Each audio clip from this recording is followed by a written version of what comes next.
ਉਹਦਾ ਤਾਂ ਪਤਾ ਨਹੀਂ ਸੀ ਰਹਿਣਾ ਜਿੰਨੀ ਸਾਡੀ ਉਹਨਾਂ ਨਾਲ ਪ੍ਰੀਤ ਸੀ ਪਿਆਰ ਮੁਹੱਬਤ ਸੀ ਸੈਫੀ ਚੰਗੜਾ ਨਾਲ ਸਾਨੂੰ ਕਿੱਥੇ ਯਕੀਨ ਹੋਣਾ ਸੀ।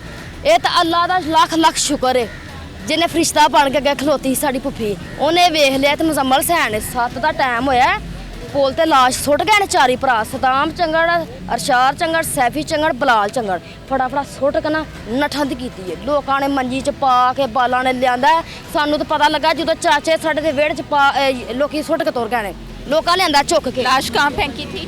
ਸਾਡੇ ਪੁਲ ਤੇ ਮੋਣ ਪਰ ਪੱਟੀਆਂ ਪੁਲ ਦੇ ਉੱਤੇ ਸੁੱਟ ਗਏ ਲਾਸ਼। आप लोगों को कैसे पता चला? ਸਾਨੂੰ ਲੋਕਾਂ ਦੱਸਿਆ ਗਲੀਆਂ ਦੇ ਵਿੱਚ ਤੜੇ ਮੱਚ ਗਈ ਕਤਲ ਹੋ ਗਿਆ ਅਟੈਕ ਹੋ ਗਿਆ ਯਾਨੂੰ ਅਟੈਕ ਅਸਾਂ ਉਸ ਟਾਈਮ ਤੇ ਸ਼ੋਰ ਨਹੀਂ ਮਚਾਇਆ ਖਾਮੋਸ਼ ਹੈਗਾ ਯਾਨੂੰ ਅਟੈਕ। ਸਾਡੇ ਪਿਓ ਨੂੰ ਕਸਮ ਖੁਦਾ ਦੀ ਕਿਸੇ ਕਿਸਮ ਦੀ ਬਿਮਾਰੀ ਨਹੀਂ ਹੈ ਉਸ ਪੈਦਾ ਕਰਨ ਵਾਲੇ ਦੀ ਕਸਮ ਹੈ। ਮੇਰੇ ਪਿਓ ਨੂੰ ਕਿਸੇ ਕਿਸਮ ਦੀ ਬਿਮਾਰੀ ਹੈ ਨਾ ਉਹਨੂੰ ਅੱਜ ਤੱਕ आप लोगों को किसने आके बताया था? ਸਾਨੂੰ ਲੋਕਾਂ ਨੇ ਦੱਸਿਆ ਜਦੋਂ ਗਲੀਆਂ 'ਚ ਰੋਲਾ ਪੈ ਗਿਆ ਨਾ ਮੁਜ਼ੰਮਲ ਨੂੰ ਕੁਛ ਹੋ ਗਿਆ ਚੰਗੜ ਸੁੱਟ ਗਿਆ ਨਹਿਰ ਤੇ ਚੰਗੜ ਸੁੱਟ ਗਿਆ। ਉਹਨਾਂ ਜਦੋਂ ਲਿਆਂਦਾ ਨਾ ਘਰ ਅਸੀਂ ਰੋਏ ਫਟਾਫਟ ਵਨ ਫਾਈ ਤਕਾਲ ਕੀਤੀ ਲੈਬਾਰਟਰੀ ਵਾਲਾ ਆਇਆ ਡਾਕਟਰ ਵੱਡਾ ਲਾਹੌਰੋਂ